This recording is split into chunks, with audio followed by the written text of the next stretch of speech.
Quais são os pressupostos bíblicos doutrinários do batismo? Qual é a explicação do símbolo e propósito do batismo? Como você descreveria a fórmula e o método do batismo de acordo com as Escrituras?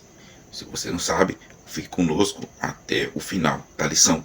Estamos estudando a lição 9 da classe de adulto, que tem o tema O Batismo, a primeira ordenança da igreja. Texto áureo. Portanto, ide, ensinai todas as nações, batizando-as em nome do Pai, e do Filho, e do Espírito Santo. Verdade prática. O batismo é uma ordenança de Jesus Cristo, e por isso deve ser uma prática obedecida pela igreja. A leitura bíblica em classe se encontra em Romanos, capítulo 6, versículo 1 ao 11. Na introdução, nesta lição, vamos estudar uma importante prática cristã, o batismo em águas. Veremos que o rito do batismo foi praticado por João Batista, Jesus Cristo e seus apóstolos, e posteriormente pelos cristãos da igreja primitiva. É uma prática, portanto, de grande importância para a Igreja de Cristo. Contudo, como toda doutrina cristã, a prática do batismo também tem sofrido desvios ao longo da história, tanto no seu propósito quanto na sua forma. Assim, é necessário deixarmos a Bíblia falar a fim de que o propósito correto para o qual instituída essa importante prática seja observado. Essa introdução introduz o tema do batismo em águas. É uma prática cristã e importante. Dois pontos principais a ser observado nessa introdução é a história e relevância.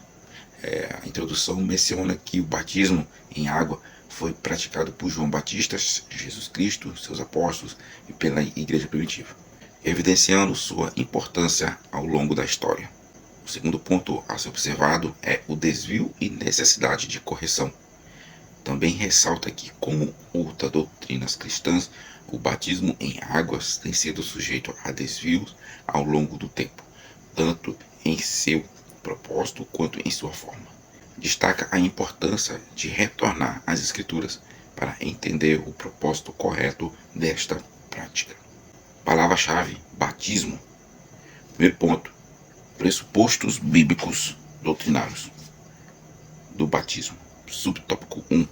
O batismo visto como sacramento, a origem de um erro. Esse subtópico ele aborda os pressupostos bíblicos e doutrinários relacionados ao batismo. Aqui eu destaquei 2 pontos. Se você está com caneta e papel, anote. O primeiro ponto é o batismo como sacramento e seu entendimento teológico doutrinário. Esse primeiro ponto ele critica a visão tradicional católica e de alguns segmentos do protestantismo histórico que vê o batismo como um sacramento. Essa perspectiva introduzida por Agostinho define o sacramento como um sinal sagrado capaz de conferir graça espiritual, independentemente da fé da pessoa que o recebe. Isso significa que, para essas tradições cristãs, o batismo é visto como necessário para a salvação, já que é considerado um meio de receber a graça divina. O segundo ponto a ser observado é a crítica à ideia de que o batismo é necessário para a salvação. O subtópico ele destaca a discordância com a ideia de que o batismo é essencial para a salvação, uma vez que isso implica na necessidade de um ato humano para receber a graça divina. Essa perspectiva contrasta com outras interpretações cristãs que veem a salvação como uma questão de fé em Jesus Cristo, independente de rituais externos como o batismo. E nesse subtópico aqui eu separei aqui algumas palavras em destaque aqui, que é o batismo, que é o ato de imergir alguém em água, geralmente realizado como um ritual religioso, especialmente no cristianismo, simbolizando a purificação espiritual e a entrada da comunidade de fé. Sacramento é um termo usado em algumas tradições cristãs para descrever rituais sagrados que são considerados meios de graça divina, como o batismo e a Eucaristia. E outra palavra aqui que eu destaquei é o erro. É uma divergência ou falha na interpretação teológica ou prática religiosa. Nesse contexto, refere-se à crítica da ideia de que o batismo é um sacramento necessário para a salvação. E a tradição católica refere-se às crenças, práticas e ensinamentos da Igreja Católica Romana, uma das principais tradições cristãs. E a outra palavra é o protestantismo histórico, uma referência às denominações cristãs que surgiriam durante ou após a Reforma Protestante no século XVI, em contraste com a Igreja Católica Romana. E outra palavra que eu destaquei aqui é Agostinho, também conhecido como Santo Agostinho. Foi um dos mais influentes teológicos e filósofos cristãos, conhecido por suas contribuições para a teologia cristã e sua influência na doutrina católica. Outras palavras que eu destaquei aqui foi graça espiritual, a favor imerecida, e o poder divino concedido aos indivíduos para ajudá-lo a viver uma vida cristã e alcançar a salvação. É outra palavra, salvação, quer dizer libertação do pecado e da condenação espiritual, alcançada através da fé em Jesus Cristo, segundo as crenças cristãs. Subtópico 2. O batismo não é sacramento, mas ordenança de Cristo. Esse subtópico aqui, ele vai argumentar que o batismo ele não deve ser considerado um sacramento, mas sim uma ordenança de Cristo. Eu destaquei aqui 2 pontos a ser observado. O primeiro ponto é a natureza do batismo como ordenança de Cristo. O texto enfatiza que o batismo é uma ordenança estabelecida por Jesus Cristo, conforme registrado em Mateus 28:19, onde ele instrui seus discípulos a batizarem aqueles que se tornarem discípulos. Isso sugere por Cristo, mas não possui um poder mágico intrínseco para conferir graça salvífica. O segundo ponto aqui a ser observado é a ênfase na graça preexistente. O texto ressalta que o batismo é destinado ao que já foram alcançados pela graça divina e não como um meio de obter graça. Em outras palavras, o batismo é uma resposta de obediência à graça, que já foi recebida ao invés de um meio para alcançar a graça. Isso contrasta com a visão sacramental, que vê o batismo como um meio de conferir graça para a salvação. Eu destaquei aqui umas palavras aqui. A primeira palavra aqui que eu destaquei é o ensino bíblico, os princípios, os ensinamentos encontrados na Bíblia, as escrituras sagradas do cristianismo, que guiam a prática e a fé dos cristãos. E a segunda palavra aqui é o poder mágico, é uma referência à crença que o batismo tem efeito sobrenatural intrínseco, conferindo graça ao poder divino, independente da disposição do batismo. Subtópico 3. O batismo deve ser administrado aos adultos. Esse subtópico aqui ele vai fazer um destaque que o batismo ele deve ser administrado pelos adultos e não as crianças. 2 pontos aqui a ser observado nesse subtópico. A crítica à prática do batismo infantil. O subtópico ele critica a prática do batismo infantil, especialmente definida por Agostinho, que argumenta que os bebês precisam ser batizados para serem salvos do pecado original. No entanto, essa perspectiva vai contra o ensino de Cristo, que afirmou que as crianças fazem parte do reino de Deus e não devem ser impedidas de se aproximarem dele. Portanto, o batismo não é visto como necessário para as crianças, já que elas ainda não possuem a capacidade de crer e fazer escolhas conscientes. E o segundo ponto que é ser observado é a ênfase na fé e na maturidade para crer.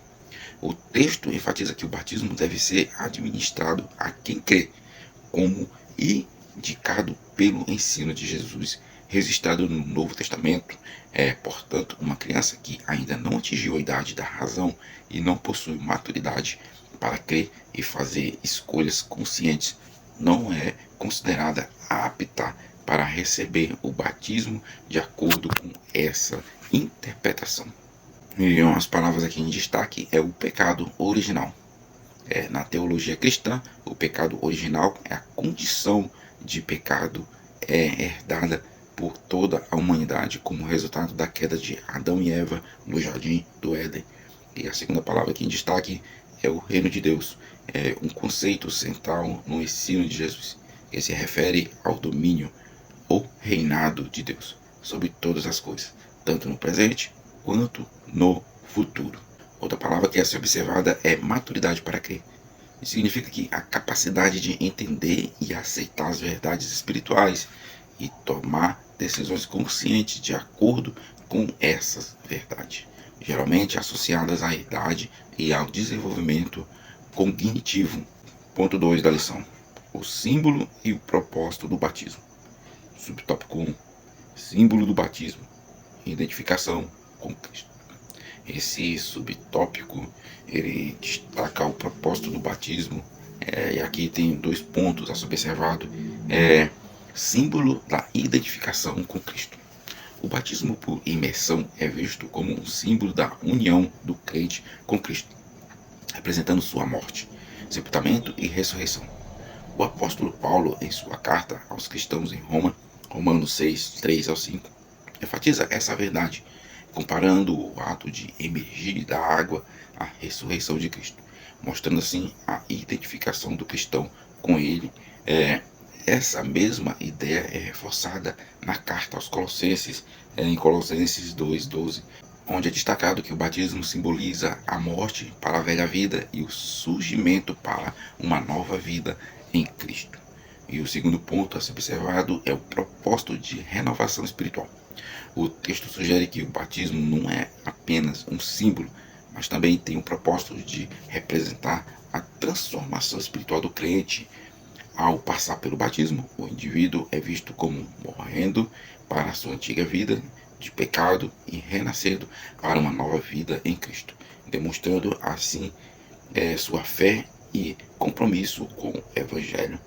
Essa renovação espiritual é essencial para a caminhada cristã e reflete a obra redentora de Jesus Cristo na vida daquele que crê nele. E umas palavras em destaque aqui nesse subtópico é a identificação com Cristo, a conexão espiritual e simbólica entre os crentes e Jesus Cristo. É representada pelo batismo como um meio de demonstrar a fé e o compromisso com os ensinamentos e o exemplo de Cristo. E a segunda palavra que é a ser destacada é a ressurreição de Cristo, que é a crença cristã na ressurreição física de Jesus Cristo dos mortos, após sua crucificação, considerada um evento central na fé cristã e uma demonstração do poder divino sobre a morte. Subtópico 2 é o propósito do batismo, testemunho bíblico da fé cristã.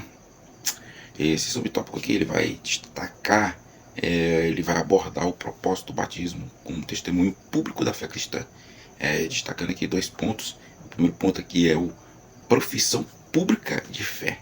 O batismo é visto como uma oportunidade para crente testemunhar publicamente sua nova vida a Cristo. Ao descer as águas batismais, o indivíduo está declarando sua fé diante do mundo, seguindo o exemplo dos primeiros cristãos, conforme registrado em Atos 2:41. Isso significa que o batismo não é apenas um ritual privado, mas uma declaração pública e visível de compromisso com Jesus Cristo. O segundo ponto que é observado é a convicção e consciência da fé. O texto enfatiza que aqueles que desejam ser batizados devem estar convictos e conscientes da fé que abraçam. Não há espaço para neutralidade nesse contexto, como mencionado em Colossenses 2:6. Portanto, o batismo é reservado para os salvos e convertido para que estes esteja disposto a seguir Jesus, como especificado pelos relatos bíblicos em Atos 8:12 e Atos 16:14-15.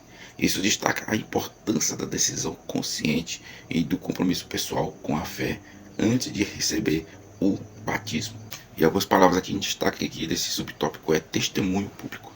Isso quer dizer que é uma declaração ou demonstração feita diante de outras pessoas. Nesse caso, o batismo é visto como um testemunho público da fé cristã, onde o crente demonstra sua nova vida em Cristo diante do mundo. E a segunda palavra aqui é fé cristã, que quer dizer a crença nos ensinamentos e na pessoa de Jesus Cristo, como Filho de Deus e Salvador da humanidade, e a aceitação de seus ensinamentos como os verdadeiros. E outra palavra que destaca aqui é profissão de fé, que quer dizer uma declaração pública e consciente de crença em Jesus Cristo como Senhor e Salvador, frequentemente feita durante o batismo. Subtópico 3. Esse subtópico ele vai abordar a necessidade de decisão de compromisso por parte dos cristãos em relação ao batismo. Destacando aqui dois pontos principais aqui desse subtópico, é a rejeição do batismo por indecisão ou falta de entendimento. O subtópico aqui ele argumenta que apenas cristãos indecisos ou aqueles que não compreenderam o significado do batismo rejeitam ser batizados. Algumas vezes isso ocorre devido à ignorância sobre o propósito e significado do ato, enquanto em outros casos é resultado de uma falta de convicção de fé. No entanto, o texto ressalta que o batismo não é apenas uma garantia de perfeição ou imunidade contra o pecado, mas sim o símbolo externo da fé interior e do compromisso com Cristo. O segundo ponto aqui a ser observado é a rejeição do batismo por falta de conversão e compromisso com Deus. Outra razão para a rejeição do batismo é a falta da verdade, conversão e compromisso com Deus. Algumas pessoas estão conscientes das implicações do batismo, mas não estão dispostas a se separar do mundo e a se comprometer totalmente com uma vida de fé e obediência a Cristo. Portanto, a decisão de rejeitar o batismo muitas vezes reflete uma falta de disposição para abandonar o pecado e seguir a vontade de Deus. Algumas palavras que a ser observadas aqui em destaque é a indecisão. Isso quer dizer que é a incapacidade ou hesitação em tomar uma decisão definitiva ou firme. Nesse contexto, refere-se à falta do compromisso com parte dos cristãos em relação ao batismo. E a outra palavra aqui em destaque é a rejeição, que quer dizer o ato de recusar ou não aceitar algo. Nesse caso, refere-se à atitude de alguns cristãos que optam por não receber o batismo. E o segundo ponto aqui a ser observado, a outra palavra aqui, é a ignorância. Quer dizer a falta de conhecimento ou compreensão sobre algo. Nesse caso, pode se referir à falta de entendimento do significado da importância do batismo. Ponto 3 é da lição. Esse ponto ele vai destacar, ele vai abordar a fórmula e o método do batismo. Destacando aqui dois pontos. O primeiro ponto aqui a ser destacado é fórmula trinitária do batismo. Jesus instruiu seus discípulos na grande comissão a enfatizarem em nome do Pai, do Filho e do Espírito Santo. Mateus 18:19. Isso estabelece a fórmula trinitária do batismo cristão, onde as três pessoas da Trindade são mencionadas. Isso reflete a crença na natureza triuna de Deus, onde há um único Deus em três pessoas distintas, compartilhando uma única essência divina. Portanto, o batismo é essencial.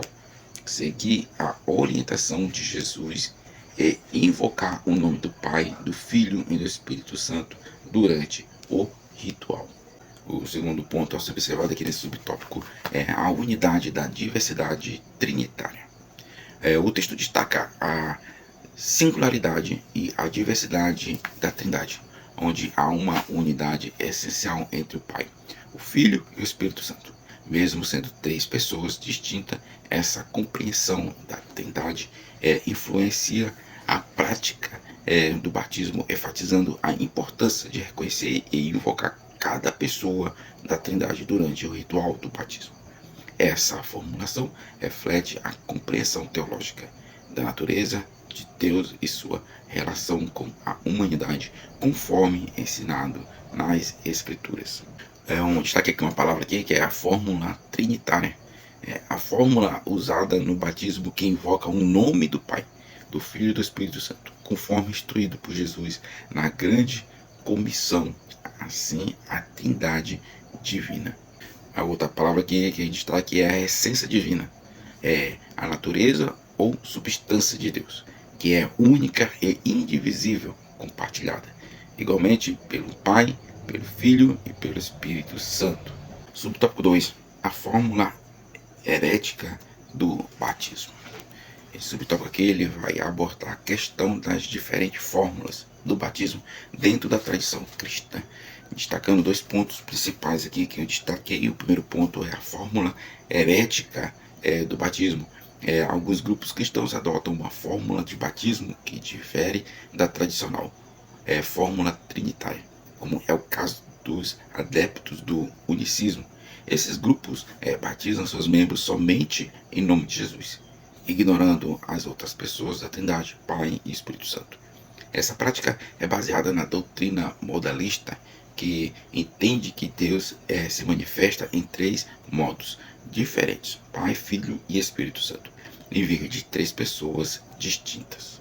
E o segundo ponto aqui a ser observado é a interpretação equivocada de textos bíblicos. Os defensores da fórmula herética do batismo muitas vezes baseiam suas práticas em interpretações equivocadas de passagens bíblicas como Atos 2:38 e Atos 19:5. Esses textos são usados para argumentar que o batismo deve ser realizado apenas em nome de Jesus, ignorando a fórmula trinitária. No entanto, é importante notar que esses textos não negam a doutrina da Trindade, nem a fórmula trinitária do batismo. Eles simplesmente afirmam que o batismo é realizado na autoridade de Jesus, em conformidade com seus ensinamentos e práticas. Eu destaquei aqui algumas palavras aqui, e se você quiser anotar, você fica à vontade. É a fórmula herética do batismo. Refere-se à forma de administrar o batismo que difere da fórmula trinitária tradicional, onde apenas o nome de Jesus é invocado durante o ritual, ignorando o Pai, o Espírito Santo. E a segunda palavra que destaque é modalista. Isso quer dizer que é uma doutrina que interpreta a Trindade como manifestação ou modos diferentes de Deus, em vez de três pessoas distintas. O modalismo Deus se revela de maneira diferente, mas não como três entidades separadas. E a outra palavra que a ser observada é unicismo. É o que quer dizer uma forma de modalismo que ensina que Deus existe como uma única pessoa que se manifesta em três modos diferentes: Pai, Filho e Espírito Santo. Subtópico 3. Imersão, o método bíblico do batismo. Esse subtópico aqui ele vai destacar o método bíblico do batismo. Aqui que vamos destacar aqui dois pontos. O primeiro ponto aqui é a ausência do vestígio da aspersão no Novo Testamento.